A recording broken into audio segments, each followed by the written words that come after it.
ولی الله سړی دی د دې په تندي د دې په زړه د دې په بدن کې د الله تعالی عبادت او مینه محبت دومره پیوست دی چې بل کسي انې فورا الله راځي لکه موږ تبلیغي جماعت ته وینو نو فورا راځي چې لکه دا خو جماعت طرف ته راولي دا تبلیغیان خلک دا اثر دی اذا رؤوا ذکر الله تا عالم سړی ولیدل او قاری سړی ولیدل او تا ته فورا جماعت او مدرسه او عبادت راځي دې ته ویل کېږي اذا رؤوا ذکر الله تا جماعت ولیدل او جماعت مناره دی ولیدل ګمبد دی ولیدل او تا ته مزرا یاد شو دا من شعائر الله دا د الله شعائر دا الله تعالی محترم زیونه دي تا مسواک ولیدل او تا ته چردام را یاد شو چردام دی ولیدل او مز در تر یاد شو پکم سیز باندې تا ته د الله ادا الله تعالی متعلقات اخرت قبر جنت دا را یادېږي دا ورسېزونه دي دا شعائر الله کې داخل دي فانها من تقوى القلوب دا خو د زړونو پوخوالی دی په دې سره زړونه مضبوطېږي نو زما خبره دا کومه نبی علیه صلات وسلام کم فکرو ته بهتر ویلی دی نو نبی علیه سلام دا دې ته هم بهتر ویلی دی چې سړی ته سړی وګوري یو کس ده او الله را یاد شي دا د الله سړی دی دا د الله بنده او نور څه دی نبی علیه صلات وسلام فرمایي نبی علیہ الصلوۃ والسلام بهترین چا چاته ویل نبی علیہ السلام فرمایي خيارکم تاسو کې بهترین هغه خلق دي چې هغه خلق اسلام راوړي او په اسلام باندې منګولي ولدي لیکن پس د دینه اذا فقهوا چې دوی په حاصل کی دا اصل کې وګړه د حدیث ته ما دا مختصر کې ولات کړه نبی علیہ السلام ته تاسو شو بهترین څوک دي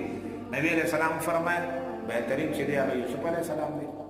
ځکه چې هغه ویلي د یعقوب علیه السلام هغه ویلي د اسحاق علیه السلام هغه ویلي د ابراهیم علیه السلام دا بهترین دی وینا ای د الله رسوله موږ د عرب باره کې تپوس یوسف علیه السلام په عرب کې نو نخاب وی عرب کې چې دی هغه قریش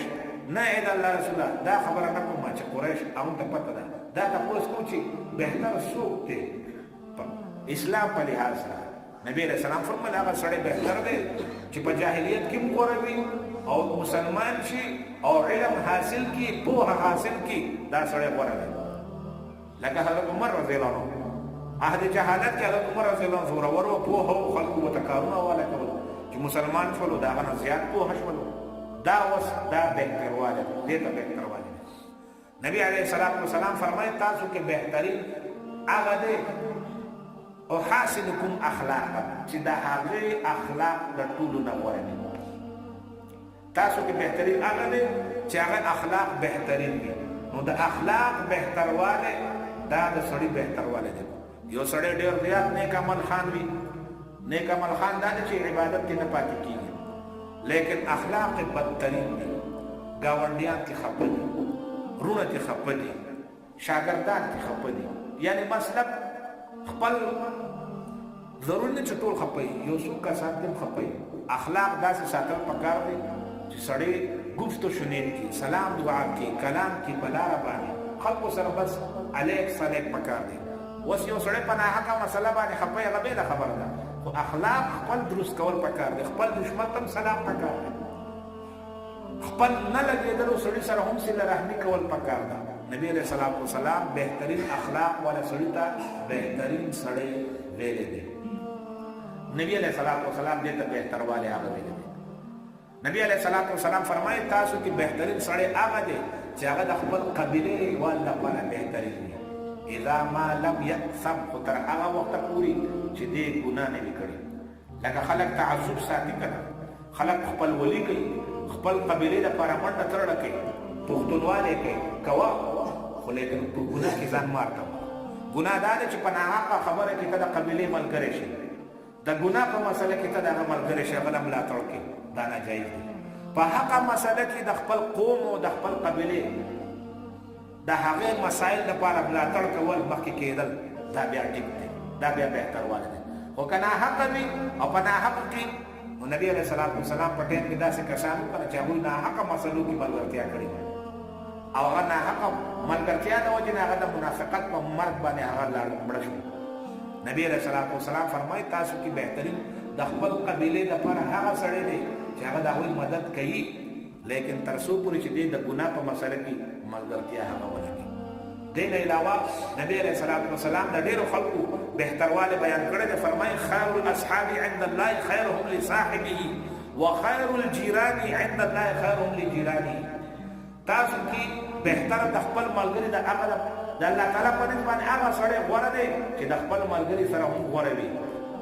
او د الله تعالی په نسبت باندې هغه گاونډي غوړه دی چې د خپل گاونډي سره هغه غوړه وي.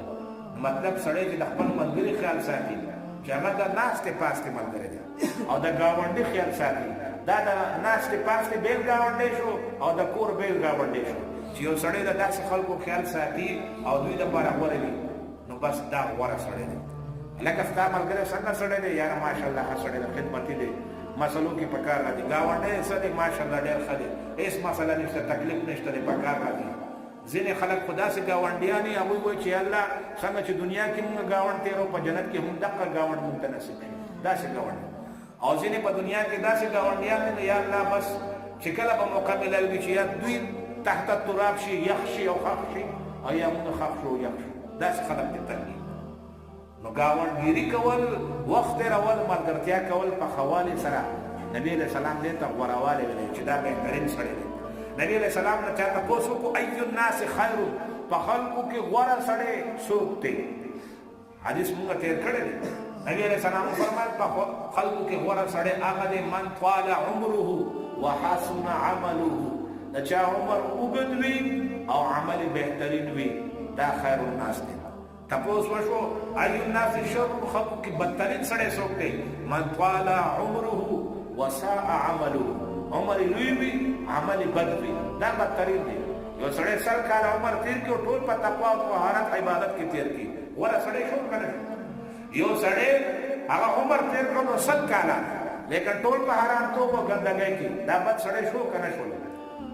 نو عمر هم لوی وي او عمل پکې هم ښایسته وي، دې نه غوره به سړی څوک وي؟ په دې باندې تفصیلي بحث کړی دی. لکه یو صحابي